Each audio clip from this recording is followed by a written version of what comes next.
It is Sportswrap Overtime. Welcome into the show. We're about to wrap up 2025. This is the last week. James Catato, Jeff Snyder, Craig Loper.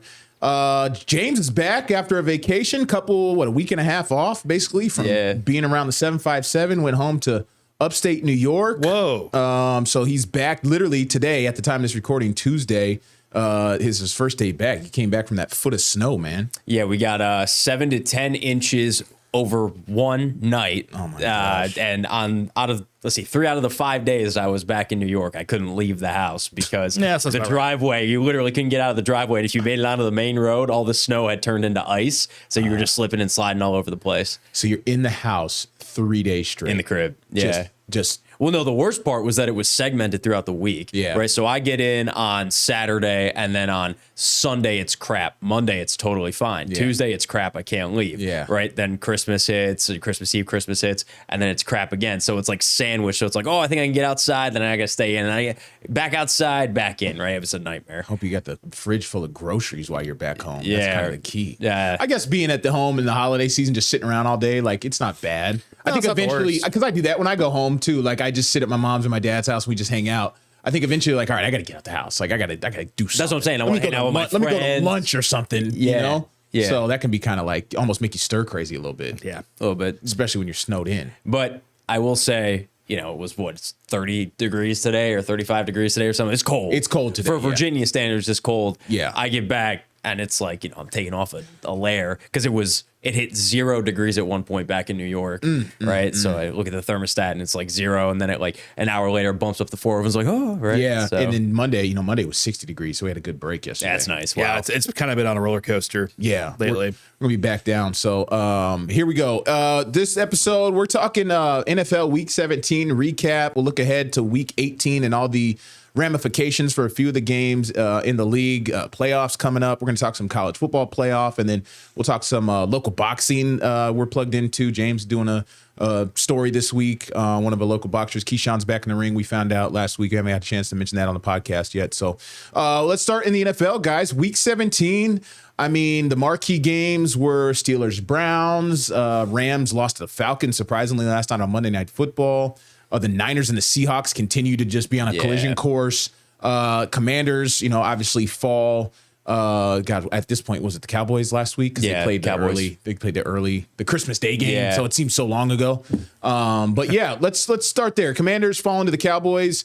And Dak is a menace against Washington. I think his record's he's 8-0 against Washington in Landover or something like that, like something crazy. But, what else is there to say about Washington this year? It's a lost season.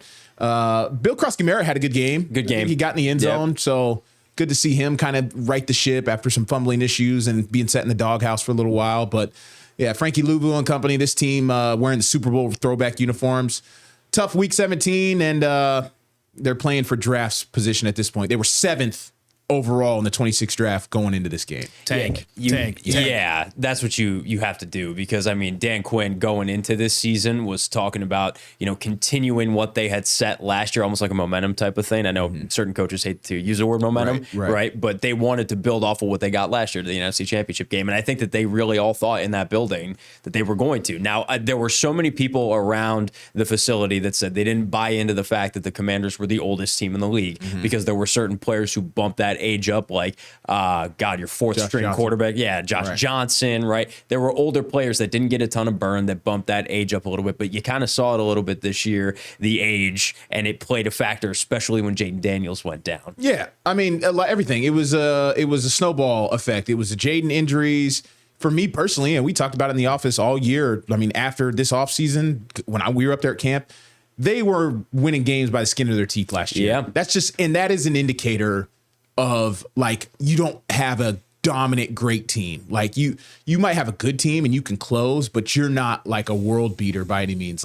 The Chicago Bears are this year's Commanders. They're winning 100% late and down to the wire. You could argue the Broncos too. And the Broncos, right? And there's really no extremely dominant team this year, so maybe this is a bad example, but it's the Commanders, the age thing, Jaden Daniels injuries, it's all piled up for them. Marcus Mariota probably isn't even going to start this week. We're still TBD as of this recording, but Josh Johnson's going to get a couple starts.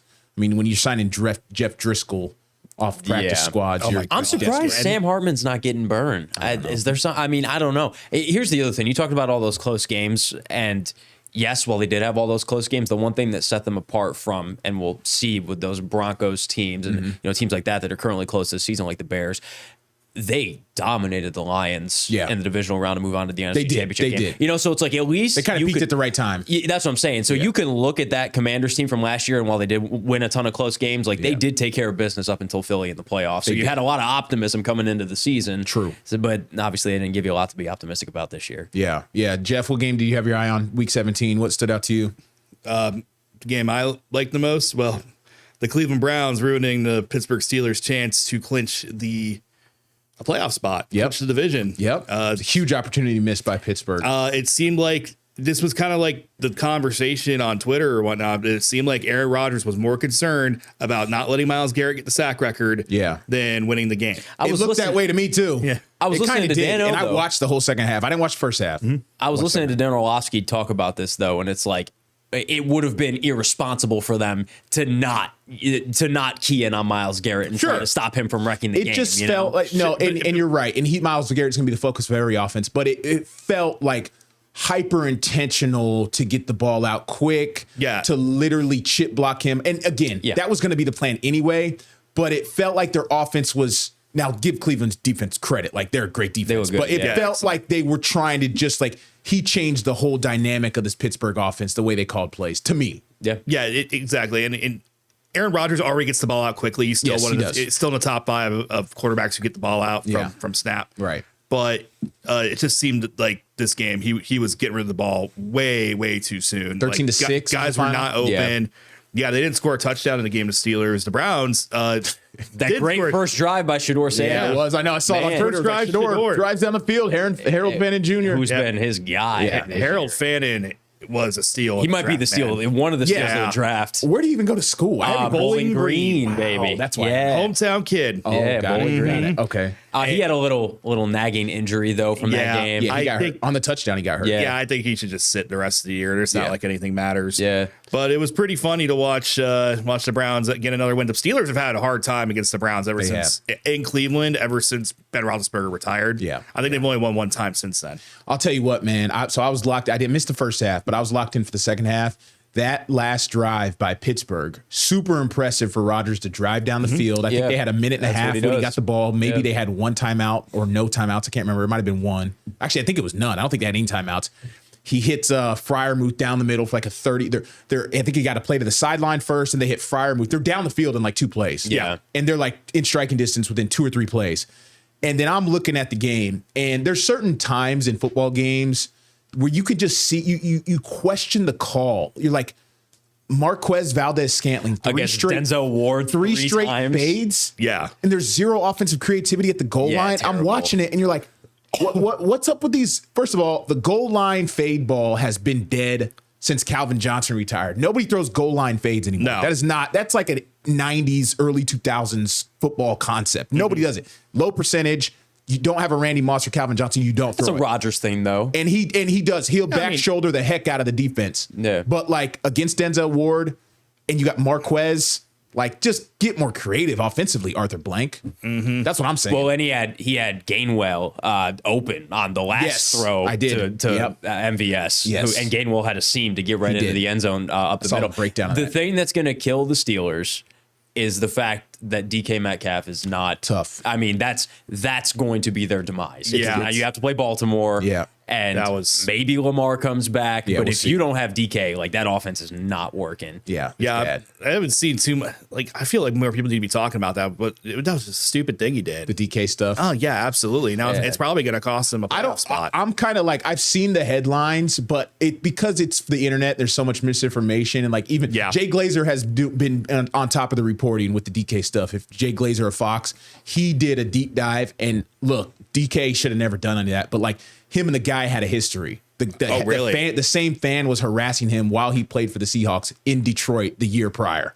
So this fan and DK have a history. DK asked for him to get escorted out of the game last year. Same guy. So this fan, like he called a press conference or something. Yeah, which looked like a Saturday Night Live skit. I'm like, what is this? Like, we got fans calling press conferences now. Well, after he's like trying that. to, because the internet's running with like, oh, he said a racial slur, blah blah blah. Right. We don't know. Right.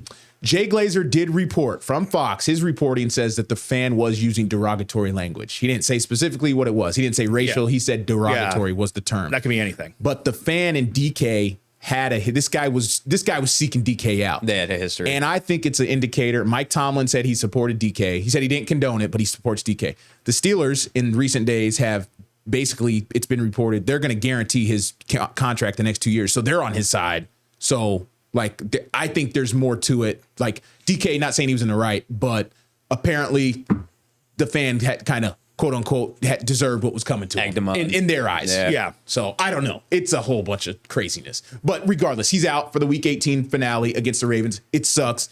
It takes something away from the game. Yeah, 100%. And they need him as well, because Baltimore, if they get Lamar back the way that they looked against Green Bay and Derrick Henry and everything, I mean, that's going to be a tough game for them to win. What's that? The Sunday night game? That's the Sunday night game on Wavy. Yeah, it'll be the Sunday night game, the final game of the year, final game of the regular season. I mean, you can't ask for.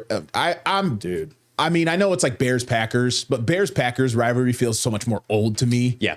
But like Steelers Ravens is the best rivalry in the NFL. Yeah, right. It's a good rivalry. Yeah, it's not even close. Mm-hmm. Like I know the NFC East fans love.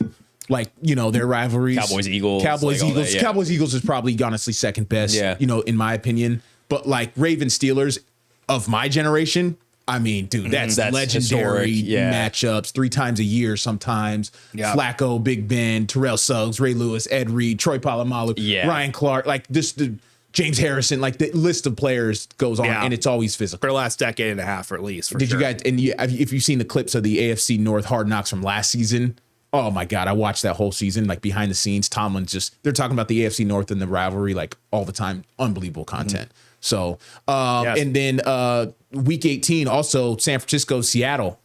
Yeah, it's a big one. For the NFC West crown and the number 1 seed in the league, or number 1 seed in the NFC. That could brew a little bit of a rivalry. I want that to be a rivalry. Yeah. I would love for that to be one. It technically is. I guess it technically is, but I would like to see it to get a little more national attention. Yeah. I will say, give credit to Sam Darnold. Oh, yeah. Right? Because Sam Darnold, I don't have the stat in front of me, but he's like one of 4 quarterbacks in the history of the NFL to have consecutive 13-win seasons or something like that. Yep. And it's like Drew, one of these things that looks different than the other. Rodgers, Brady, Breeze, Favre, and I think that's it. And then Darnold. Yeah, so 13 wins for the Vikings last year, 13 wins for Seattle this year. Yeah. I think he won 14 games last year for the Vikings, actually. That was a mistake letting him go. Yeah. I know they were like 9, excited baby. about McCarthy. 9. They were that was a big mistake. I said they should have traded McCarthy in the offseason to someone. I'm taking credit for that. But so that is the Saturday game. Yeah, Saturday night. They kind of did the Niners dirty. That's the 8 o'clock game. Because the Niners played on when did they play? Sunday night. They played the Sunday night game, and so they technically have the short week playing on Saturday. So, but it is what it is. That game's in Santa Clara. Brock Purdy out of his mind right now. That was good. Crazy. I have never seen him play that well. 5 touchdowns, running around, making plays. Yeah, he did not look like a last overall pick. No, that's been put to bed. I know for now. $55 million a year. Exactly, but there are times like with him, he can get a little inconsistent. When he came back off the injury, for sure. Yeah, but when he's locked in, now he's like got his stride. Like, oh my God, he's one of the best playmakers in the NFL. Yeah. They got to get George Kittle back. He's been doing it without IU. God knows what's happening there. Man. Fred Warner's out. Joey Bosa's out for them. Yeah, Shanahan, injured. man, I watch Shanahan's press conferences, and he's just such a cool customer, man. Like he seems like he'd be a cool coach to cover. Yeah. Because he'll give you what you need, and he's transparent, but he's funny, but he's slick. Like he kind of does it all. It's never really like coach speak with him. Like he'll do more intimate breakdowns and kind of just tell you how it is.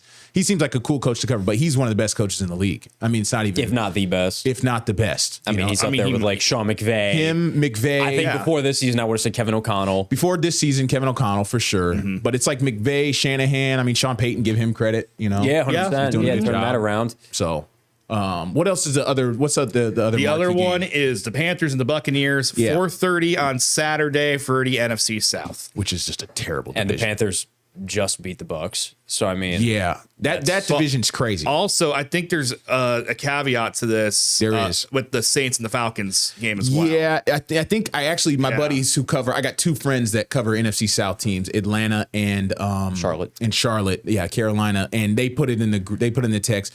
Basically, Atlanta's completely out. It's something about a 3-way tiebreaker, and so it's going to come down to the Bucks or Carolina. Yeah. So I don't know out the Carolina. Yeah. I mean, they've really right. Bryce Young. Yeah, Canales, Bryce Young. Yeah. Rico Dowdle. Yeah, Rico Dowdle. It's funny. Like that game's gonna be like the throwaway game. Like I know it's cool you're playing for the division, but I'm like, all right, whatever, man. These teams are gonna be 8-9, a team that makes the playoffs. I'll tell you what, though, the Buccaneers really fell off this year. I don't know what happened to Baker. Baker looks like. Does Baker become a Brown again if they if they move on from Shedeur Sanders? No way. No way. He wouldn't even go back. But it's like he would never go back. It's like he's fallen off. I have to think about his name because of Ron Gronkowski. Emeka Egbuka has he's not getting targets. They're not throwing the ball to him. Ever since Mike Evans came back, he's been a ghost.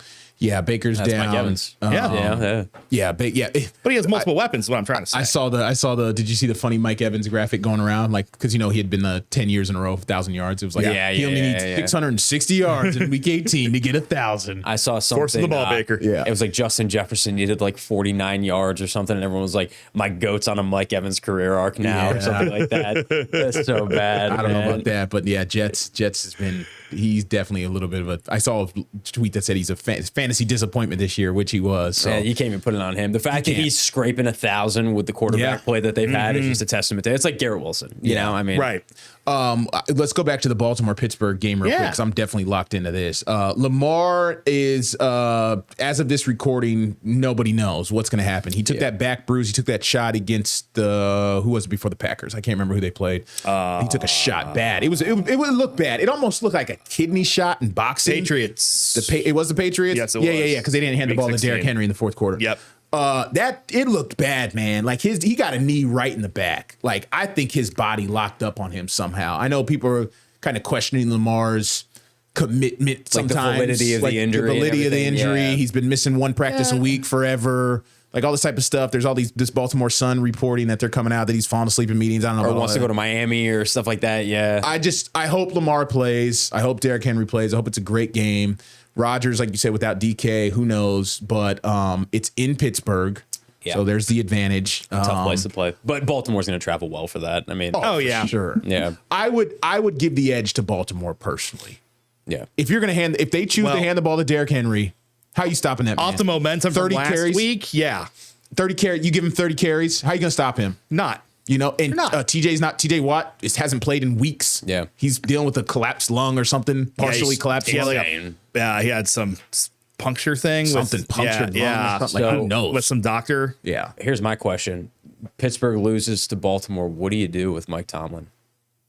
He's 9-8. He'll be 9-8. That's his pass. What do you do? You know, I've been pretty firm on the last 2 years to say it's best for both sides to part ways. That's my thought process. But Schefter put it out there that the loser of this game, hot seat, whether it's Harbaugh or Tomlin, they're going to be doing TV next year. It's weird because they are in the exact same spot as a coach. Yeah, right. Like they're I would say Tomlin's more on a quote unquote hot seat only because he hasn't won a playoff game in a decade. Harbaugh's had a little. Harbaugh got to AFC title game just last year, the year before, whatever it was.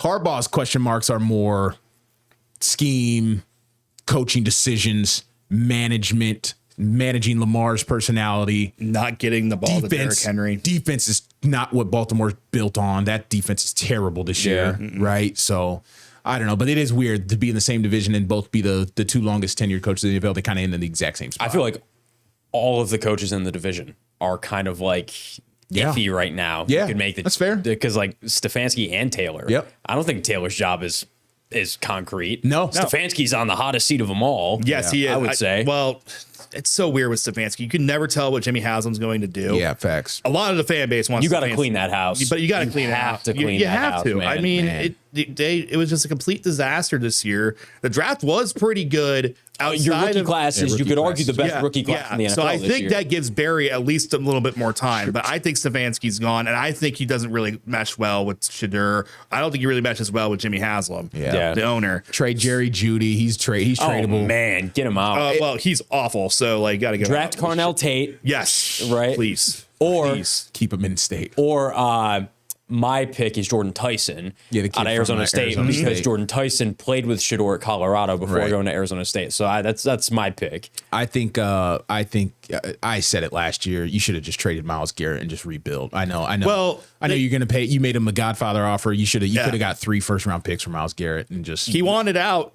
He did. He said he wanted out, but then they're like, you know what? We're going to throw the bag at you. I think you just cut bait, man. I think when you're bad, as a GM, I'd like to think in my video game GM days, if I had a player that was disgruntled and who was a great player, I'm getting everything I can in his prime, and I'm going to trust my scouts, my coaches. I'm going to try to rebuild. Hey, you don't want to be here, man? We appreciate you for your service, but we got to take this thing. Considering how well they just drafted this year, Myles Garrett's going to set the sack record on a 3-14 team. They have 4 wins now. Okay, they have 4 wins. 4-win team. So they're going to be 4-13 possibly. Yep. He's had 2 games. Who cares? He's had a sack record on a 4-13. He's had a game team. with 5 sacks and a game with 4 sacks. They lost both those games. It's unfortunate though because it's not just Myles is going to set the sack. Like that Browns defense is very good. No, Carson Schwessinger, man, what a player, rookie of the year. They have built up a great defense. It's just the fact that you had Dylan Gabriel, who was atrocious. You had Joe Flacco, who was amazing for like a little. Is he still on the roster? Where's Flacco? No, he's a Bengal. Oh yeah, that's right. They traded him. And then you've had Shedeur, who like has had really good moments and has had awful moments. Like that second pick against Pittsburgh, not the tipped one, the one where he just off his back foot and just down there throws somewhere. it up. Yeah. And like Jeudy didn't try to get into the play, but I mean at the end of the day, like it was a terrible pick. His arm got hit on one of those, right? Yeah, the first one, the one that went to Jack And he's had a handful of those, and you can attribute that to the fact that the offensive line for Cleveland is just so horrid. Yeah. But at the same time, it's like your quarterback play and your offense, your production outside of really Quinshon Judkins has been like terrible, really giving you much. Judkins, of course, terrible injury. Tough injury, man. But like that, like I said, the offensive line, man, like they've taken a couple steps back this year. And I mean, they're just just playing aging. with 3rd and 4th string offensive linemen right now. But they're also aging too, so they're going to need to draft a couple years ago. They were great offensive line, but staying in that division too. My hot take for the offseason, James kind of brought it up, so I wanted to go back to it. It probably won't happen, but I want it to happen. Like I so want the Ravens and the Dolphins to just swap quarterbacks. Like I want Tua in Baltimore, and then I want more so I want to see Lamar back home. Yeah. Like I want to see Lamar in the Miami uniform in the 305. He's a South Florida kid. He loves Florida. It's all he's like. He's just bred for Florida, and I just want to see them swap quarterbacks. Whatever you do, Baltimore sends off Lamar. Miami gives you Tua and like 2 first-round picks. And then Baltimore gets back like a 2nd round pick, maybe a 4th round, something like that. I just want to see those two just for drama. I just want to see that. Speaking of the Dolphins, you think Mike McDaniel survives? I think they're reporting he's good. He's good? Yeah, I think Schefter had been reporting that for weeks. I'll tell you what, man, they played really hard for him. They were completely out of it, but they played really hard. They went on that little Quinn run. Ewers, man. Quinn Ewers. They just beat who they beat. They beat who did the Dolphins just beat? Please look that up. The Miami Dolphins. They just won. Quinn Ewers won his first NFL start. Dolphins beat the Buccaneers. The Bucks. Okay, the Bucks are down bad. But regardless, hey, they benched Tua, and so if you're benching your $50 million quarterback. He's the 3rd string quarterback, Tua, now. Zach Wilson is higher on the depth chart than Tua. If you're benching your $50 million quarterback, you can't bring him back, right? No. You got to cut ties. You got to buy him out or something. So quick list of teams that need a quarterback next year. Pittsburgh. Maybe. Maybe. I think Rodgers is coming back. I think Rodgers comes back. I think Rodgers comes back. I think he comes back and Tomlin comes back. No way. He's out of there, dude. He's Rodgers retirement or ayahuasca trips coming galore. I could see. This is my hot take. I think Aaron Rodgers has a very solid chance of being a Kansas City Chief next year. Oh, think about that. Backing up. That's crazy. No, not backing up. Starting. Oh yeah. I don't know. Because they're not. There's a solid chance they're not going to have Mahomes next year. That'd be crazy. So I mean, I could see Rodgers at 43 playing for the Chiefs. We're just getting in the weeds now. I mean, I'm down. Let's get in the weeds, man. We got to take a break. Let's take a break. We're coming right back on Sports Wrap Overtime. We'll talk some college football playoff coming up next.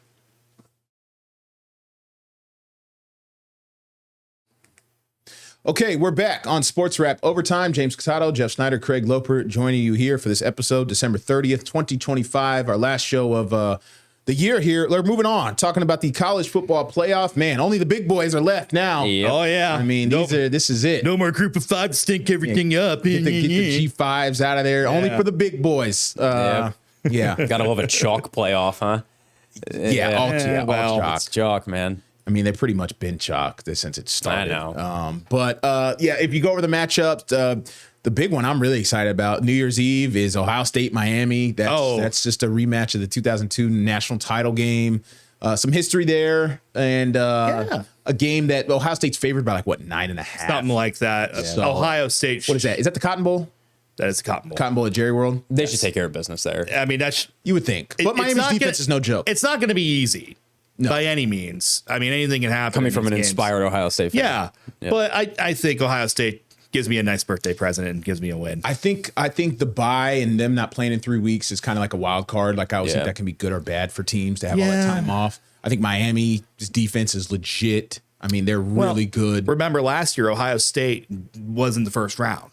They did not make the quarter. They were. They did not get high, and they got hot. And they won it. And so one of these teams, like Ole Miss or an Alabama or an Oregon, they can get hot and run the table here. So you talk about Ohio State, though, and you talked about Miami's defense, and credit to Miami's defense, right? Ohio State, you could argue, is a top 1 defense in college football and a top 5 offense in college football. Not against Indiana. You know, last time they were on the field. Not against Indiana, but I also think Indiana is elite. So I mean, it's hard to say that. It's hard for me to even believe. Wrap your arms around the fact that Indiana isn't that crazy? It doesn't make any sense. It doesn't make any sense. Indiana was the biggest joke in college football forever. The most losingest program ever in the history of college. They hadn't beaten Ohio State in 35 years. It's crazy, man. 13. And they're legit, man. They're crazy. It's hard for me to actually believe built by G5. Mm-hmm. Yeah. Built by G5. Yes. Yeah, good old Kalen Black from Virginia Beach on Indiana. His final year. There's a couple other local kids Salem High School. Yeah.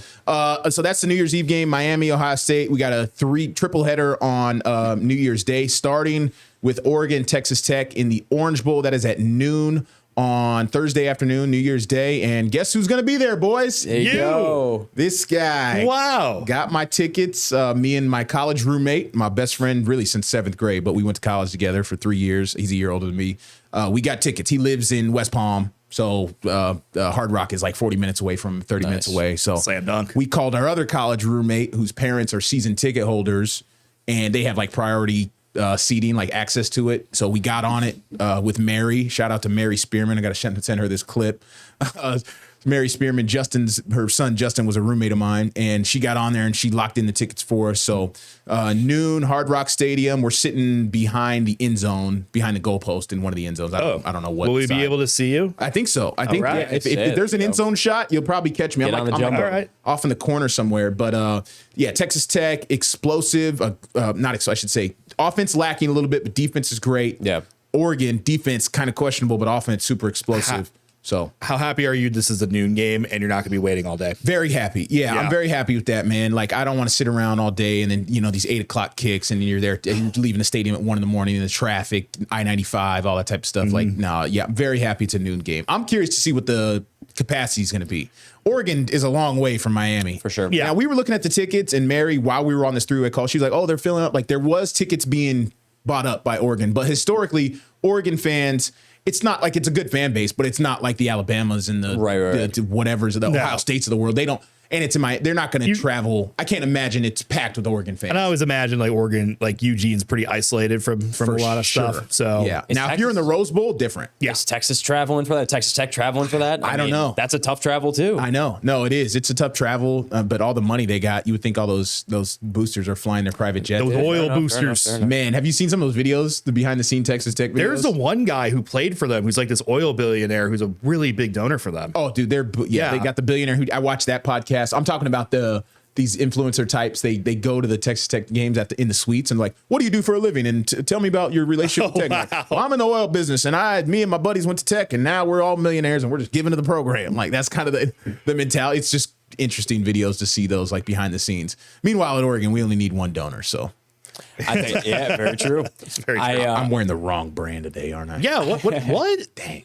I definitely think Texas that? Tech is the sleeper in the whole field for me. For sure. They're my sleeper. I haven't watched Texas. I think I watched like a quarter of Texas Tech football, and I just know the linebacker, Jacob Rodriguez. Like he's got a great story, but like I don't know anything else about him other than they're the most high payroll team in the It's hard college when your two best wins come to the hands of demolition jobs against BYU. Yeah. It's so hard to judge like the Big 12 champion, and I hate to crap on the Big 12, but it's like it's so hard to judge. And you're coming off a 3-week layoff as a top 4 seed, or Oregon just played, got your kinks out, right? So they've flown under the radar this year because they are in the Big 12. Yeah, but they're 13-0. They're 13-0. They're so great. They earned that bye, obviously. But at the same time, like I probably watched maybe one Texas Tech game all year. Yeah, I might caught the end of one of the games, but no one's talking about them. Even right now in the quarterfinal, no one's really talking about them. I think they're elite. I think it should be a good game. I think Oregon will get it done. That's just the Oregon alumni in me, but it is what it is. They're favored by 2.5. Yep. Alabama, Indiana is the mid-afternoon game. That's in the Rose Bowl. Indiana. I think this is an interesting game. I heard someone on ESPN today. I don't know who it was. He was like adamant that Indiana's going to blow him out, and I was like, I don't know about that. Did Ty Simpson say that nobody believes in Alabama? Nobody thought Alabama was going to get to this point. Oh, yeah. No one believed in them. Straight from Kirby Smart, man. Oh, wait, that was Kirby? No, I'm saying Ty taking a page out of Kirby Smart. Oh, taking a page. Yeah, exactly. Yeah. No one believed in us. No one believed in us, even though we've won 3 straight. Those scrappy underdog Crimson Tide. Oh, yeah, for sure, man. Finding a way. Yeah, finding a way. But, no, it's going to be crazy. Indiana favored by 7 here. Okay. Again, the layoff, man. I just don't know how the layoff. I think the layoff can be great or it can be really bad.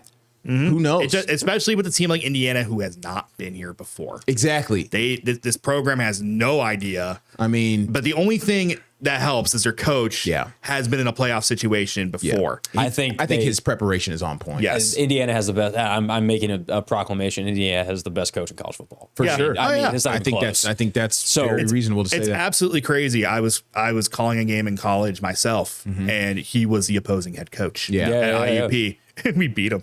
What was that? Where was he at? IUP? He was at Indiana University of Pennsylvania. That was probably 10, 15 years ago? That would have been 2013. 2013. Yeah, wow. 2013. He was there. And his father was the head coach there for a long time. That's right. Yeah. So that's the 3:00 game. The 7:30 or 8:00 game is Georgia Ole Miss in the Sugar Bowl.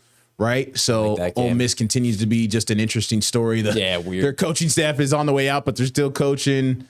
I think Georgia's going to handle them. I think this is where the Ole Miss story ends. Well, if you're LSU, you want Georgia to win so they don't have to pay Lane Kiffin that money. You got to keep paying Lane those those playoff win bonuses. So is Chambliss still playing quarterback? Correct. Yeah. Okay. Yeah. I wasn't sure if he was one of those. Trinidad. Yeah. Yep. He's in there. So I was watching one talking head on ESPN. They were like calling him the X Factor. You know, he could go off against these guys. 100%.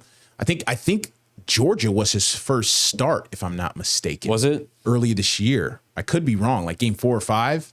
Chambliss, I think that might have been his first start. And he had like, I think he went off on Georgia, but I think Georgia is we were talking about it when James was on vacation. Like Georgia's quarterbacks are hilarious. Like in recent years, it's like Stetson Bennett, and now this guy, I forget his name off the top of my head. Oh my God, I can see his number 14, Gunnar Stockton. Gunnar Stockton. Thank you. This is after Carson Beck, by the way. Yeah, but it's like kind of like quarterback. Gunnar Stockton is kind of like a carbon copy of Stetson Bennett. Yeah, it's like they're the same guy. Like, hand it off, run the ball, play action, hit some shots. Right. Like they're the exact same. I think you brought up they don't go after a quarterback who is going to go to the NFL. Georgia's going to kill you with their skill players. They will kill you. They're going to kill you on defense and with the skill players. Exactly. They never. The quarterback is just going to be a college quarterback. Yeah, the last serviceable. The last NFL quarterback they had was Matt Stafford. Or Justin Fields. Technically, he played 1 year there, but right. He doesn't count. No, it's crazy. Yeah, I think Aaron Murray had a cup of coffee in the league for a few years. But yes, it's funny. It just college football is hilarious because the guy who's going to be leading Georgia possibly to a national championship is like going to be on LinkedIn in a couple years as a marketing chief officer for some firm. Fine investor. That's embedded on the Rams. Yeah, he's a backup on the Rams right now. Yeah, that just sounds like a great place for a guy named Stafford, Garoppolo, Stetson. Yeah, there you go. Yeah. There you go. Yeah, we could play the backup quarterback game all. We do that. We do that in the office a little bit. Backup quarterback game all day over here. I'm sure if we could swap. I'm sure after this offseason with all the quarterback swapping, Malik Willis getting a big contract and all that stuff, it'll be an interesting shout out field. Malik Willis, man. Yeah. Liberty Flame. Playing his way into a deal. He'll probably end up on the Raiders or something. I saw him shred Syracuse in person when he was at Liberty. Wow. Yeah. At Syracuse. At Syracuse. Carrier Dome. Yeah.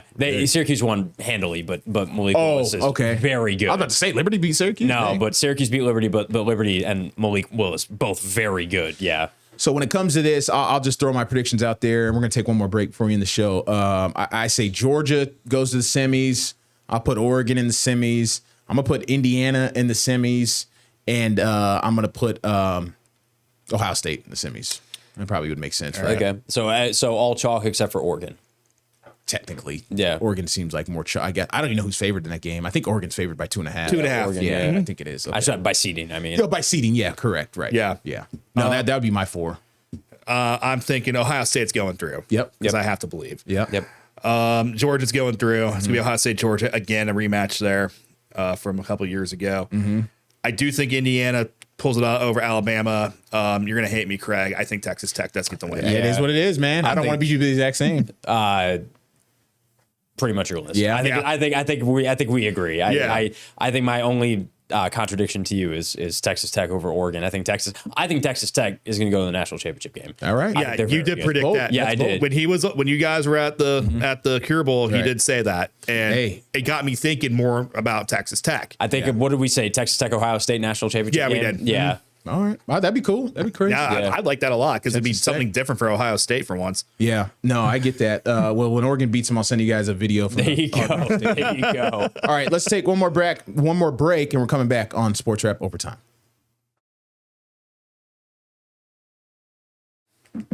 All right, we're back on Sportswrap Overtime. We got about 12 minutes to wrap up the show. We're going to talk some local boxing. Last week, there was some Keyshawn Davis news. Top Rank officially put it out. He's back in action January 31st at Madison Square Garden against, how do you say his name? Jaime Ortiz. Yep. I think that's it. Jaime Ortiz. Let's just go with Ortiz. Yeah, in the co-feature fight of the Shakur and Teofimo Lopez. Thank you, Teofimo Lopez fight. So first time we've seen Keyshawn in the ring since March of 2025. That sounds right. March of 2025. So we got that email. You kind of hit me up like it's a good opportunity for Keyshawn to kind of make a name for himself again and get some spotlight. Yeah. He's in I feel like he's in a build back stage of his career right now. You know, after bringing home the WBO lightweight strap and getting stripped on the scale before you even get the chance to make your first title defense, and then ticket sales plummet at scope, and now like the whole card is kind of destroyed, I guess for lack of a better term, and then Abdullah Mason steals the show in your hometown. It just overall, like the picture was kind of not painted in a great light. We were walking around to fans at Scope that night before the fight, and they were saying how disappointing it was, the whole thing. Now Keyshawn moves up a division. I think it's going to be so interesting that he has shed his entire team. Yeah. He doesn't have Bomac anymore, right? Like there's a lot of pieces about it. His head trainer. He doesn't have those specific people around him anymore. He's not, to my knowledge, not training with Terrence Crawford, right? So I'd be very interested and curious to see. I did see he went to Puerto Rico to train Jake Paul for Gervonta Davis when it was still Gervonta Davis and not Anthony Joshua, and he was out there with Shakur Stevenson. So I'm wondering. Keyshawn went to Puerto Rico to train Jake Paul? To give him looks for Gervonta Davis. Interesting. Yeah, it was Keyshawn, it was Shakur Stevenson, and then it was somebody else who slipped in my mind. Video. But it was like Jake put out a vlog like building up to the fight, and I saw that Keyshawn was in there getting some work in. So yeah, that's very fascinating. He's got, well, you know, if you're going to train for an elite, 135, 140 pound guy in Gervonta, you might as well bring in other elite 135, 140 pounds. That was the thought process, right? For sure. So now he's up in a new division. I mean, what a win it would be against a former title challenger in a new weight class. Now you get on the mic and you're kind of right back to where you started. Yeah. But it's got to be emphatic. You got to get a knockout at MSG, in my opinion. Yeah. Teofimo and Shakur, this is going to be round 2 for them? No, round 1. Oh, they have not fought yet. That is a super fight. Teofimo, I've caught his post game fights. Like he's got some character, man. Yeah, he's funny. He's a good like genuine, but he's like authentic. He's raw. He's real.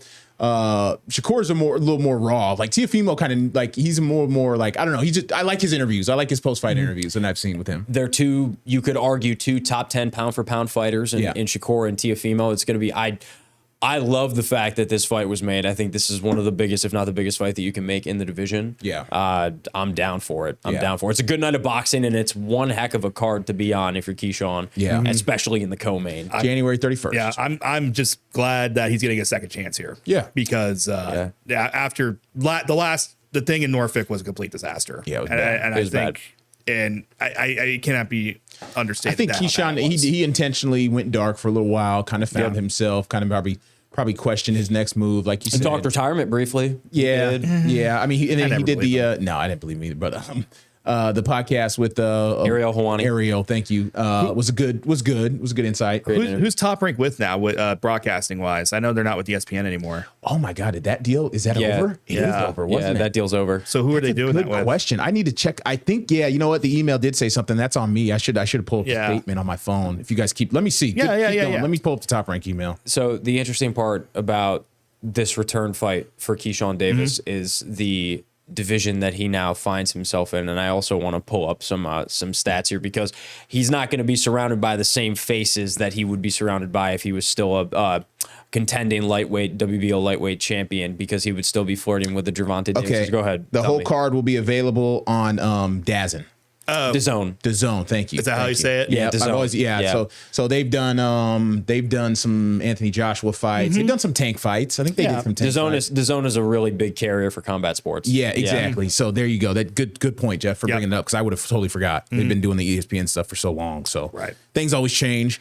Sorry, James, did I cut you off? No, you're good. I was just I wanted to pull up the champions for the welterweight division, because I think that it's fitting, right? So there is the Rain Magazine welterweight champion, vacant at the moment. Devin Haney is the top contender in that division. Right. Devin Haney is the WBO welterweight champion.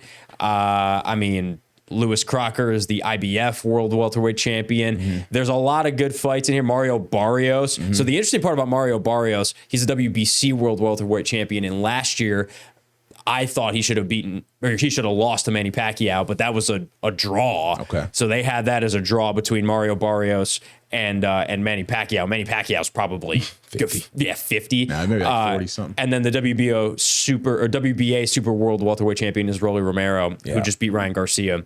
Okay. So if you get a statement here at MSG, you can get on the mic and you kind of have a pick 'em if you want. And Dennis Baranchik, I think, was the most vulnerable lightweight champ of the four belts. Keyshawn already beat dispatched of him. Yeah. So if you want to go for like a Mario Barrios route, who we've seen against a 50-year-old Manny Pacquiao can be somebody that can be beat, or do you want the money fight? Do you go after Devin Haney, get a ton of money to fight Devin Haney? Yeah. Do you go after Rolly Romero, who just had a signature win against Ryan Garcia? Garcia had his way at moments against Tank before getting finished. Yeah. So it's a fun division up there. Got you. Let's mention one other local boxing sort of update. James, is we got, if you're local in the 757, if you made it this far in Sportswrap Overtime, January 9th at Rivers Casino in Portsmouth, there is a fight night. A lot of kind of like, I guess more or less lower profile fighters, but we're personally working on a story. We got a kid from Newport News, a heavyweight, who's going to be fighting January 9th. James, you want to give the people a little update there? Yeah, Jerry Forrest, Newport News guy. It's interesting because Jerry is looking for win 30. I believe he's 29-6-1. But he's fought a who's who of the heavyweight division. He's fought Zhilei Zhang, who's a top 5 heavyweight in the world. He's fought Jared Anderson, who's an undefeated heavyweight. He is definitely, and the thing with Zhilei Zhang too, that was a draw. Zhilei Zhang knocked him down 3 times. He got a point deducted. Zhang did in the 9th round of that fight, and then it ended up being a draw. It was a very competitive back and forth slugfest kind of fight. So yeah, I got a chance to go out to the gym in Portsmouth to talk to Jerry before this fight. He's a super cool dude. He's got a little bit of crack in those shots. I'm excited to go and check it out at Rivers Casino. Yeah. So I don't really know the format of this. That's one of many fights probably happening that day. There's a full fight card. There's a whole fight card. So I'm trying to think. I mean, I've been to Rivers, but I've never been inside the where they hold like performances and stuff. Like there's a theater. There's a theater. It's going to be in the theater. I just don't. I think I've only walked on the outside of it. Yeah. So I've never been there. So. Oh, you never been to the casino? I've actually never been to the casino. Oh, that's funny. Okay. No, yeah. I'm such a degenerate. I've never been there. No, I mean, like my dad and I went to watch Game 7 of the World Series. You know what I mean? So stuff like that. But there's a theater that they'll probably put the fights in. So I'm very curious about the layout. So yeah, that's January 9th. You got some time. New Year's turns over. If you want something to do on that, it's a Friday night. Yep. So January is the boxing month for Hampton Roads. With Jerry and Keyshawn. Yeah, for sure. Yeah. So So, and look forward to James's story, previewing that fight here in the coming days. We'll post it on Wavy Plus as well. Odds and ends, we'll be getting out to some high school basketball games here coming up in the next few weeks. Yeah, excited for that. Got to kind of check in. We just haven't. The sports office. We're kind of all taking vacations. Yeah. James was on vacation the past week and a half. Brian's on vacation currently. I'm going on vacations in 2 of the next 3 weeks. So we're kind of like all over. Now, at the end of January, they were locked in. Like February, we're kind of all back. Yeah. But in the meantime, A little sporadic. If there's stories we need to get to, if there's teams we need to check in with, we kind of got to get out there. High school basketball, we've heard Lansdowne's good. We know Green Run's probably going to be good. Yep. Oscar Schmidt's good. Always good. Yep. PA. Girls, well, and the boys are good too. The boys, right. But PA girls, Micah Ojo elevated to the number 7 girls high school basketball player in the country. Yeah, I think I saw this that. season. Yeah. So she's 7th best player in the country. She's overtime has been posting her a lot. Right. So she's getting her exposure out there. She's a junior. She's a junior now. Yeah, she'll be a junior this fall. So Yeah. go wherever she wants. Essentially, She has a million offers. Yeah. I mean, she's good. When she came back and I interviewed her after the FIBA AmeriCup, like the U16 FIBA AmeriCup, and I was like, "What do you have, like 25?" She's like, "I got like 40." Yeah. It's like, I don't mean to disrespect you. It's like it'll be South Carolina, LSU, Texas, UConn. Yep. Those are kind of the. Yep. And she's still a junior, so like if UConn hasn't offered yet, I'm sure they'll be coming around. But like it'll be those 4. That's usually what it is. Yeah. Am I missing? Oh, Tennessee. Yeah, Tennessee, Stanford. You can throw Notre Dame in there too. Right. Exactly. And 2 minutes. another team to watch out for, Denby. Denby is going crazy right now because they picked up Woodside's starting point guard last year. Got it. And so I think they're undefeated, Denby. So that's going to be their team to watch out for on the other side of the water. And then Woodside obviously being a consistent title, perennial contender. So Right. Shout out to Stephen Welsh and company yeah, up there for sure. for the Wolverines. So yeah, we'll get out some of those games here and figure it out. Like I said, I'll be at the Orange Bowl and then I got to go home. I'm going home for a week. So hopefully I don't get snowed in Oregon. I got snowed in a couple years ago. I got iced out. That was treacherous. It's like 4 days. Airport was closed entirely. The whole place was frozen over. Couldn't even leave. So not used to that in that part of the country. But anyway, all right, that's all we got for Sports Wrap Overtime. We're going to wrap it up for Jeff Snyder and James Catato. I'm Craig Loper. We will see you next time, everyone. Check out the whole show posted on Wavy Plus. Download it for free on your smart device. We'll see you next time.